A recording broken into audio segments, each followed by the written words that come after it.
Good morning. Welcome back to the channel. It's a brisk one out there this morning, which is a good thing to see. We've been having really warm temperature up here. So what is it? Well, tomorrow's October 1st. And we've been having highs in the mid-20s, which is really unusual for up here. And our lows are still going down. Occasionally they go to single digits. Most of the time they're still in the teens. So, you know, anything above 10 degrees Celsius at night, it's not getting very cold. Of course, 20, 23s, 25s, I think yesterday was 27 degrees. Daytime highs are really unusual up here in Alberta, which is interesting. I'm not going to complain too much. However, I was into the hive, or one of my hives yesterday, just outside here, and she's still got a full frame of brood. Now, I don't quite understand what's happening there, but typical with bees, when you think you got it figured out, wait a little bit, they'll tell you that you don't. But I was in there about 3 weeks to a month ago, well, not even, about 2 to 3 weeks ago, and they were just about packed right out with the sugar syrup that I've been feeding them. So it's almost like they've stopped taking the sugar syrup and started brooding again, of which I hope all the hives out at the apiary aren't doing the same thing, because that's not a good thing right now. But anyways, today, we're in the wood shop. What are we going to be doing today? We're going to be getting the shop ready to bring the bees in, which means today we're going to focus on the ventilation system. Stick around and I'll show you how we're going to do it. Okay, I had to go get myself a little coffee and Bailey's here this morning. So, my last video I mentioned one of my books that I reference here quite a bit. So, it's this one here. It's called Beekeeping in Western Canada. I got this one at PV Mart, one of my stores I visit quite regularly up here. So you don't have to keep your bees inside. I'm going to. It's something that I've been intrigued about since I got into beekeeping. If you watch my videos in the past, I've always kept them outside. I've used the hive heaters from the Bug Farmer. Check him out, he's down in Georgia. And they work absolutely great for a hobbyist beekeeper. As you know, I've moved into the Sideline business. It just isn't feasible or economical to build that many hive heaters. Not to mention, you know, the power bill and everything like that to keep them up here in the cold Canadian North would be a fortune. So I can do the traditional way up here in Canada, where I could wrap them all up, put them in fours, wrap them all up, and I think that would be just fine. I think that would work quite well. We've had some long, hard, cold winters, and because of that, there's been a lot of bee kill from the cold winters up here. A lot of the guys here around Grand Prairie that did that last year lost anywhere between 50 and 80%. Now, whether that was due to the cold weather, whether it was due to mites, whether it was due to their management program, I don't know. But anyways, long story short, my bees are all going to be going inside this winter. And as such, I have to get the building ready to go in there. Now, since I moved into town, I don't have a large shop, so I am renting a shop. And of course, it was an old one there that wasn't being used. It's got a nice cement floor. It's not heated, which is, I'm thinking is a good thing. I have power and everything there, so I have to get it all set up. So I've watched lots of YouTubes. If you take a look at Brad with Faith Apiaries or Ian Stepler over there in Manitoba, they've got big buildings, and I'm kind of designing my system around what they have there. Combination of that, I've watched there was a good conference that I watched on YouTube down in the States regarding how they kind of turned the big potato storage units into wintering facilities for the bees. And now I guess down there they actually have buildings that are designed with great big huge air ducts and everything in underneath, designed just for storing the bees. Those are around the northern climates there of the US. So in all of those that I've gone through and I've read, the biggest thing is, of course, is ventilation. So you can find it out there anywhere, just kind of referencing this book here as I go through this video. And once again, I'm only using this information here as a reference, okay? Not as gospel. Far too often people try to go by exactly what's in one book This book is one person or one team's opinion. It may or may not be the best application for what you have. What I'm doing, I'm not sure is going to be the best application for my bees, but this is what I'm going to try and do. I'll modify it, make changes along the way. So a couple things that I'm aiming to do. I'm aiming to keep my building right at or around 4 degrees Celsius. 4 degrees Celsius, in everything I've read and everybody I've talked to and everything I've watched, is usually the optimum temperature to keep the bees cool enough that they don't go through a whole pile of food, but at the same time warm enough that they don't have to generate a whole bunch of heat. So 4 degrees Celsius is what I'm going to be aiming for. They produce carbon dioxide, so I want to make sure that I can have enough air changes per hour to get rid of that carbon dioxide. And of course, then the last one is fresh air and regulate the temperature. So some of the problems that I have to overcome is right now, as I mentioned earlier in the video, we're still getting temperatures of mid-20s during the day, which is why I haven't moved my bees in yet. I'm not planning to move my bees indoors until the temperatures are hovering right around the 0 to 5 degree temperature range during the day. And the reason I'm doing that is my fans, as we'll get into behind me, I've got those set up so that I'll be able to completely change out the air in the building. So one of the other things that I've considered is how much heat each hive is going to generate. Now, I've looked everywhere to see if I can find that information. I really couldn't find that in it either.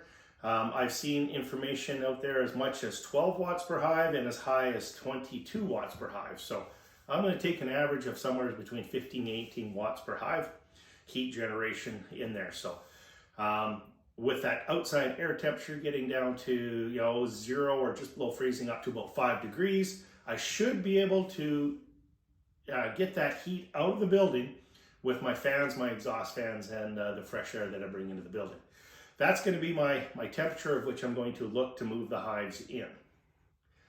So I'm going to run into that problem, of course, here in the fall, and I'm going to run into that problem, of course, in the spring.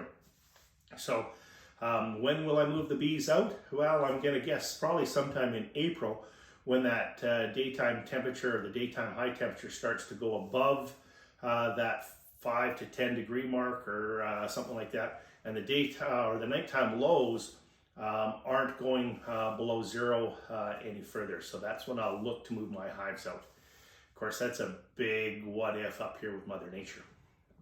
So let's get into what I've selected. So going through the manual here, and I'll put these pictures up as I go through and explain it here. So here's the first picture that I'm looking to work on. So I am going to set something up like what's in this picture here. So the adjustable air intake and the light trap. So I'm going to make a mixing box, much along the lines like this. And I'm going to use my 2600 CFM fan to circulate the air throughout the building, just kind of like it shows here in the picture. I do have a heater, so I do have a 1500 watt 220 heater that I will put in here. And I'll set that somewhere around about the, 0 to 2 degree mark. So the temperature, even if it does hit minus 45 or minus 50 degrees Celsius up here, this heater should kick in, and combine that with the heat of which the hives will make, should be able to maintain the temperature in the building, I'm hoping around 4 degrees Celsius.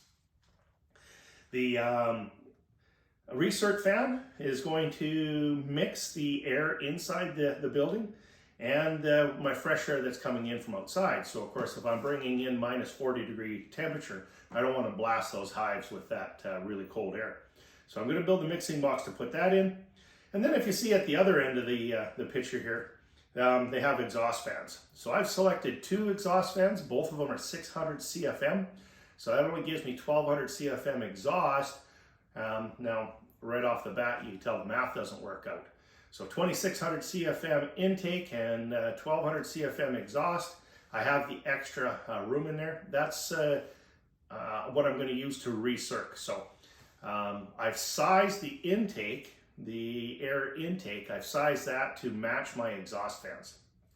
So I'm hoping the 600 CFM from each exhaust fan, so the total of 1200 CFM, I'm hoping that is going to be enough to to keep the temperature that I need in there right around that 4 degrees Celsius. So that's what I'm going to be doing for the rough setup. Now I'm going to flip over here. I'm going to show you another picture here right now.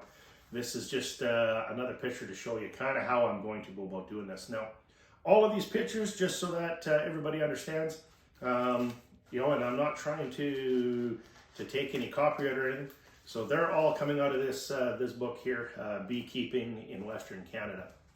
Once again, I'm just using it for reference, and I'm making it fit what I want to do. And then one of the last charts I'm going to show you here. So they have a few of them, and I'll just show you. So there's multiple charts inside this book. The one that I'm going to be looking at is the example for 100 hives. So I'm not quite at the 100 hive mark yet. I want to get to the 100 hive mark. So this might be a little bit overkill right now if everything, if the numbers work out. However, I just as soon have a little bit more and be able to slow the fans down, close the inlet a little bit. So this should be what I'm going to need. So my exhaust fans, they are 3-speed exhaust fans. So the chart here basically shows 4. But what I'm going to do is the 4-speed, the number 1 speed, I'm going to set it up so that only one exhaust fan works on that low. So I'll have one that'll be running at the low temperature all the time, 24 hours a day. The 2, 3, and 4 steps I'm going to set up, with the 3-speed on the other 2, well, with both fans. So hopefully that'll get me to where I need to go. Of course, this is all in liters per second, so I did switch everything from liters per second over to cubic feet per minute. I'm just, being an old tin basher, I'm just used to the whole CFM rather than the liters per second. But airflow is required, so they're saying for 100 hives I need 1,500 liters per second.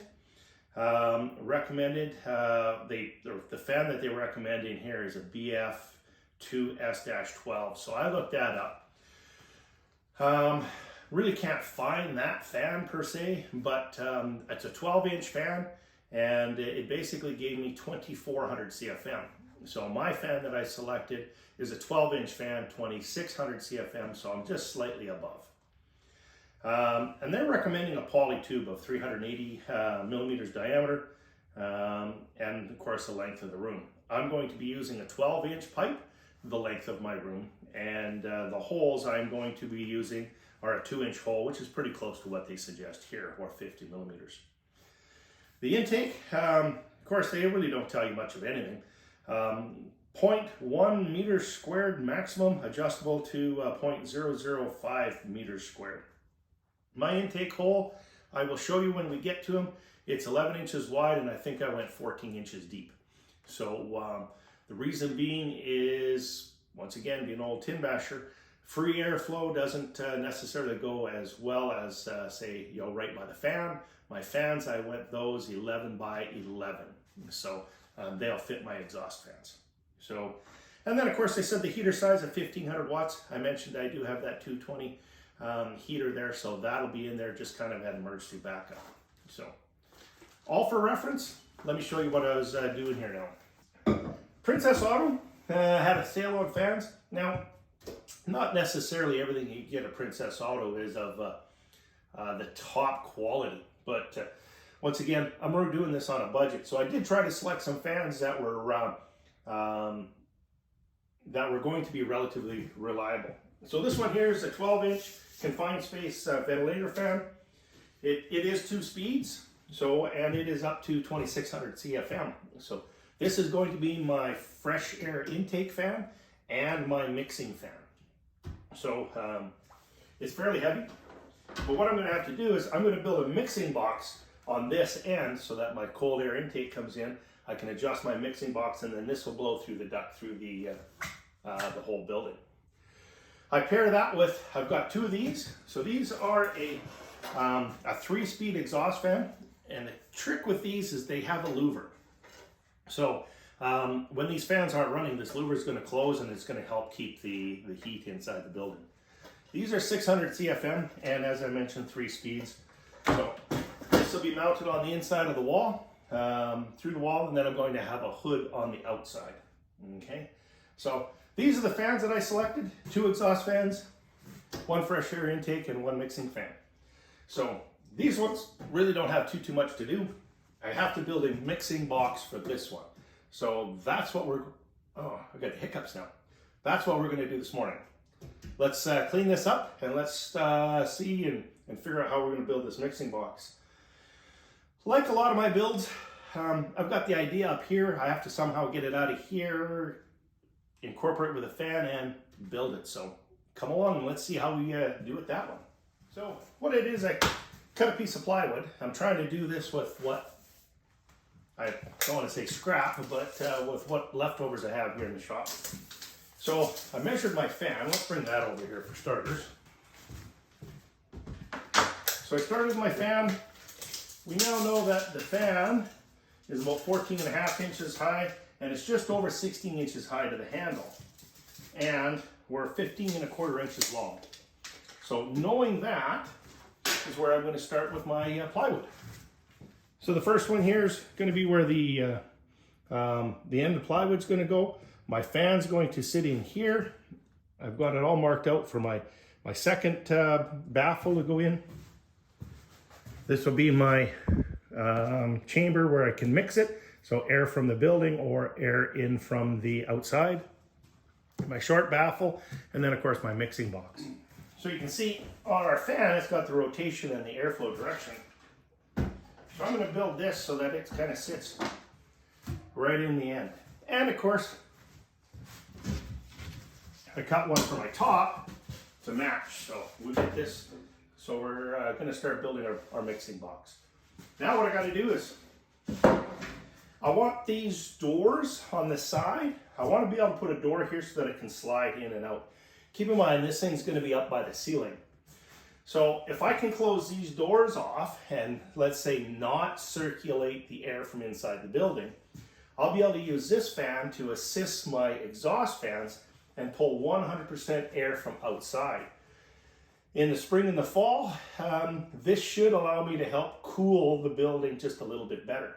So closing this off, all of a sudden I'll just now have a fan pulling 100% outside air into the building.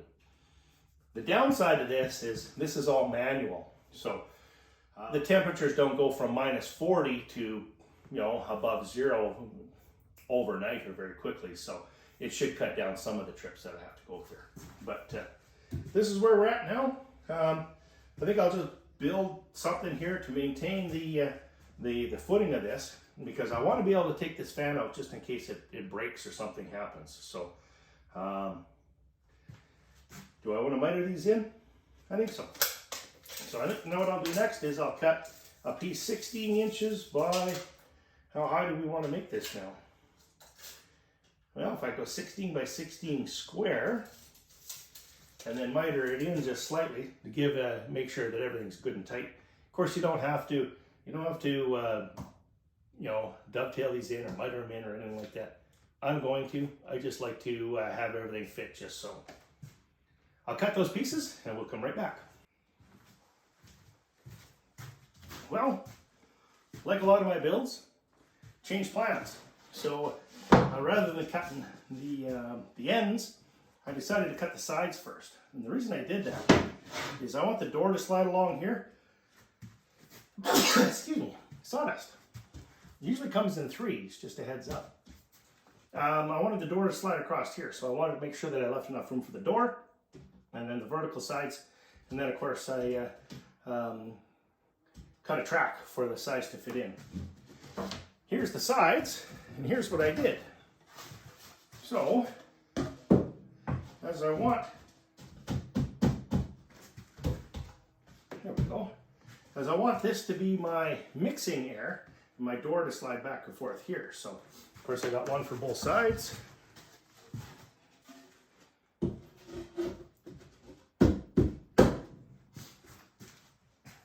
And then the top. If you remember the handle on the fan, so I just cut it out so that the handle of the fan will fit through the top.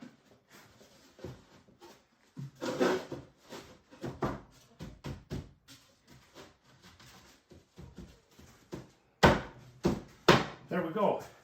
So the door was going to slide here. I think I have a piece of plywood here. I can simulate it. I'm going to have a door slide over and cover this on both sides so that I can pull 100% cold air in from outside. Now that I've got this done, I can take my measurements inside. I'll build my baffle so that the cold air won't spill over the baffle, and I'll build my end so that the fan can suck it in through. And of course, the one on this side to attach the ductwork. I'll cut those now. That makes a pretty good fit. I'll run the router around here, clean it up a little bit, give it a bit of sanding, and then these can all be glued into place. I think I'm going to leave the top. I'm going to make the top so the top screws on so I can lift this fan out if anything ever does happen. I think the edges here, we get all this glued and nailed in place. I think it'll hold the box. Oh yeah, nice and sturdy. It's coming right along. All right, I think we're ready to start assembling. So I've cut my holes out. I just ran the miter or the router around it just to kind of clean them up a little bit. The other thing I did is I cut the handle out all the way on the end. That way I can just screw the end on and I can pull the fan out if anything ever goes wrong with the fan. What else did I do? On this end, I cut a piece out of here with a notch. And if you can imagine that there, then I made a baffle. Now it's going to, see if I can do this. And got the right one.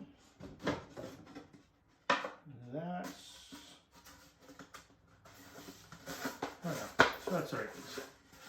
So I made a baffle so that it'll slide up and down in here. Now what I'll do is I'll just put a board across here so that it can't come all the way out. And this way I can shut off all of the outside air if I want. I'll build a track and everything on the inside, but I can shut all of the outside air off and then just pull from the inside when it's minus 40 or minus 45 outside. So I think we're ready to start assembling. I'll grab the glue and, well, I don't know if I want to staple or pin nail this. We'll figure it out. I think the glue is going to do most of the holding. Let's get going on that.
All right, so we got it all together. I placed my fan in, and I'll show you what I did here. So when this fit in,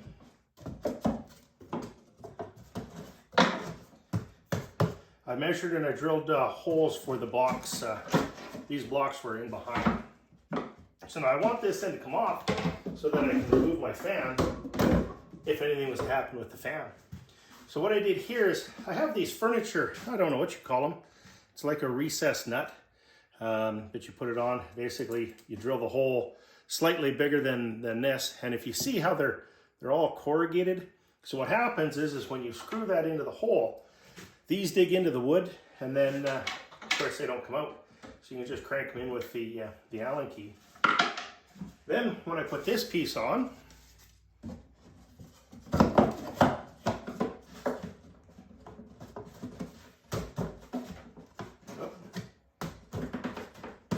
there we go.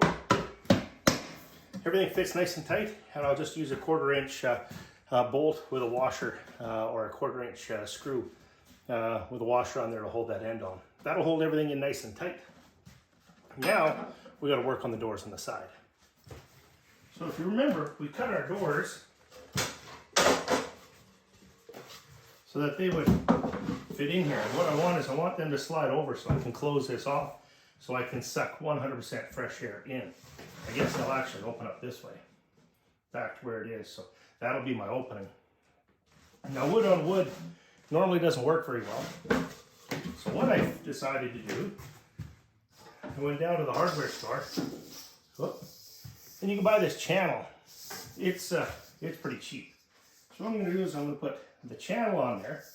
And this is actually 5/8. I've got a couple pieces here. This is the 1/2 inch.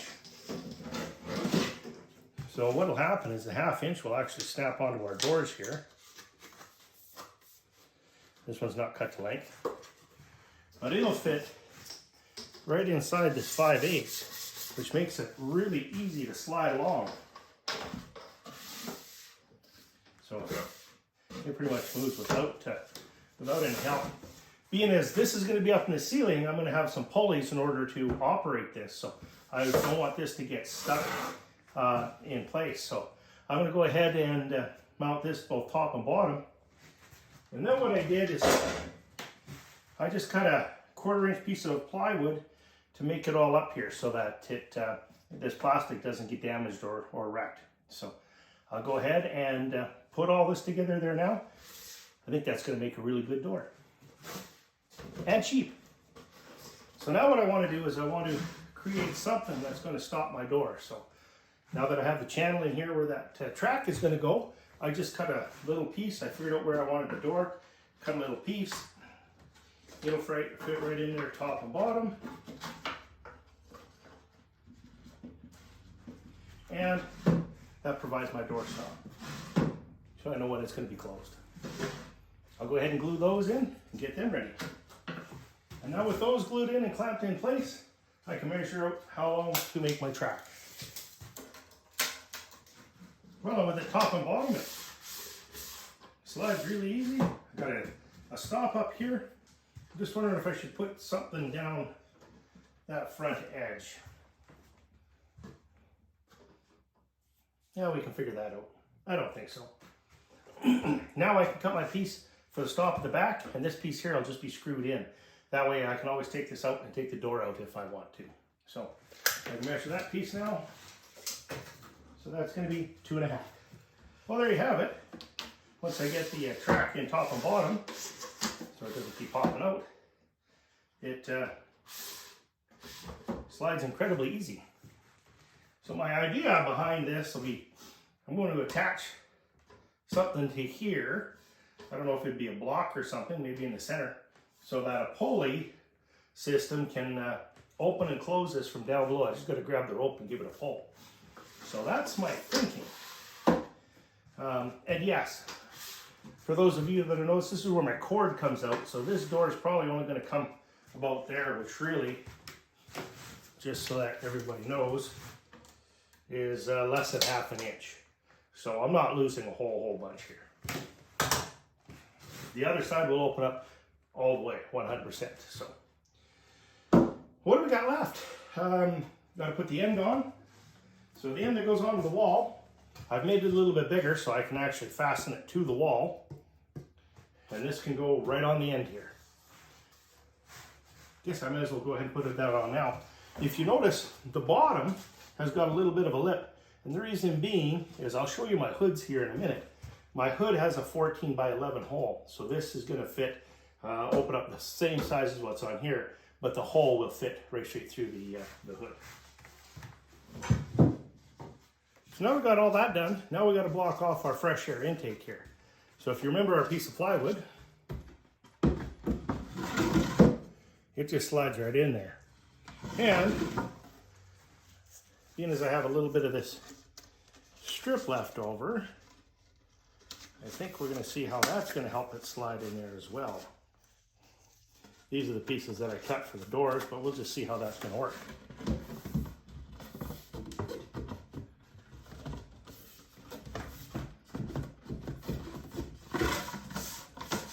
Oh yeah. That'll work really well. Excellent. So as always, I'm going to give this a real quick sand, and then I want to stain it because it's going to have moisture and stuff both from the bees on the outside and moisture from the air that's coming in from the outside. So I want to stain this or seal this up. I'll just find whatever I've got for probably an outdoor paint or an outdoor stain. Get it all sealed up. Then we'll look at putting it in tomorrow. That's not a bad build. I'm pretty impressed.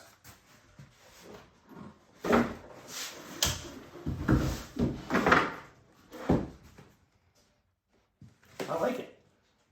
All right, so while we're waiting for the glue to dry and everything on that before I stain it, I figured I'd show you the hoods that I'm going to put on the outside of the wall. So I got two for the exhaust fans and one for the fresh air intake. They're built so that they'll go flat on the wall and not stick away too far, but you notice the curve on the radius. So all that's done in the ductwork so that the airflow can be nice and uniform. But if we turn these around, I want to show you something here.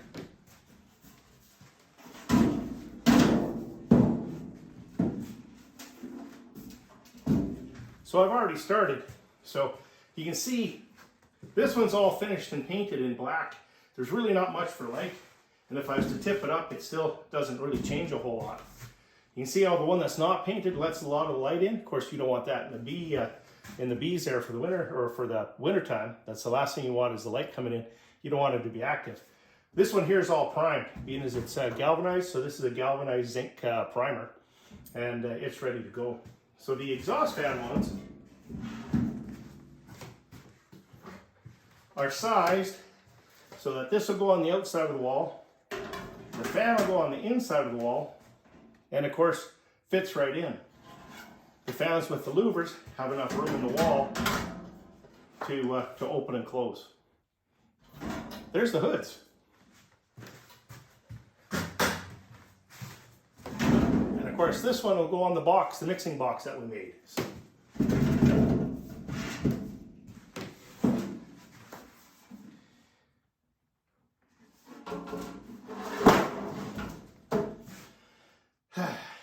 We're getting there.